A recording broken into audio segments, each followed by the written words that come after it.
You're watching Goal.com's mid-season review, focusing on the biggest clubs in Europe. Let's talk about AC Milan. Pete, let's be frank, terrible start to the season. Lost a couple of big players to PSG in the summer. That didn't help. But they've turned it around. And another setback recently, Nigel De Jong's out for the rest of the season. So they've got to move in January for someone. Yeah, perhaps they could move in the January transfer window. But as you said, you know, they did have the teething problems at the start of the season. Max Allegri looked like he was going to lose his job at one stage, having to plan without Zlatan Ibrahimovic and Thiago Silva. It took them a while to find their form, but you know, coming into the winter, they're not too badly off in the league compared to where they were. They had a good unbeaten run, and obviously through in the Champions League, which is key as well. But you know, Nigel De Jong has been key to what they've been doing through the autumn, and to replace him from what they already have on the books, you're looking at the likes of Ambrosini or Flamini. So maybe perhaps there could be scope to go into the January market. I think Galliani has said that Milan won't be doing an awful lot of business in January. If they do let a player go, they'll bring someone in. I think Robinho sounds like he's heading off to Santos, which will free up the squad space and the wages to make a move for Mario Balotelli, who's their top target. It won't be a permanent transfer, I'm quite sure of that. Milan simply don't have the funds to spend 20-25 million euros, but they can afford his 5 million euros net wages. Balotelli wants to go back to Italy. He's just had a baby. He's fallen out with Roberto Mancini at City, and he's never made a secret that his dream is to play for Milan. He was once pictured wearing a Milan shirt while he's at Inter. So I think if they do anything in January, it'll be Balotelli to come in for Robinho. I think that'd be a good signing. I think they certainly need a striker. You know, Pato. Constantly injured, and never seems to be able to keep fit.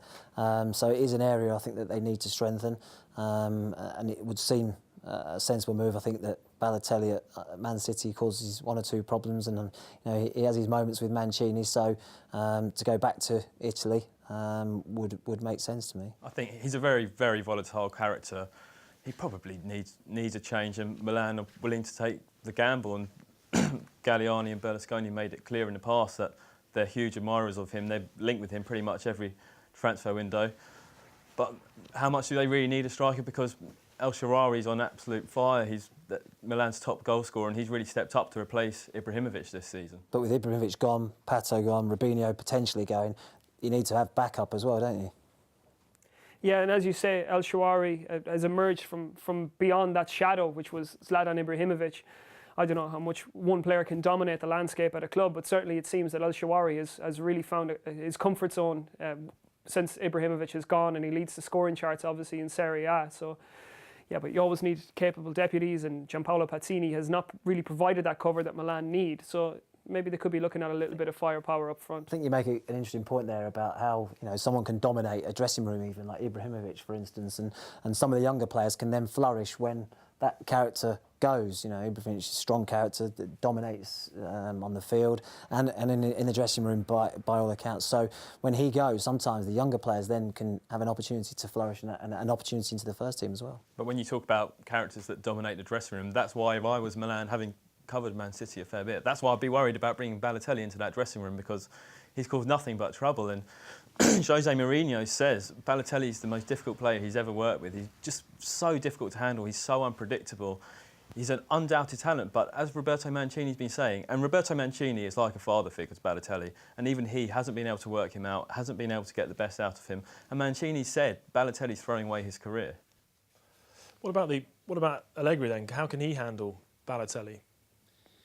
Well, I don't know if he'll have any problems handling Balotelli. He's had Antonio Cassano, Robinho and Zlatan Ibrahimovic, and he's had them all in the same lineup. So, you know, I think when you have three egos like that in one 11, then, you know, I think maybe Balotelli might give him a welcome headache. But, you know, Allegri's had his fair share of problems this season. You know, he's in many ways lucky to still have a job.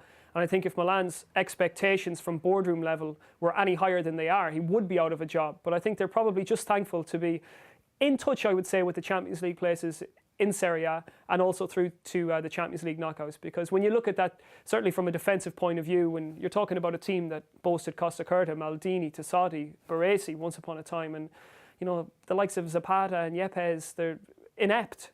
So I think they'll muddle through for another 6 months till the end of the season. If they're back in the Champions League, they may make a mark again in the transfer market. All right, thanks guys. That's AC Milan covered. For all the news on them and indeed all of the transfer stories throughout the next couple of months, go to goal.com.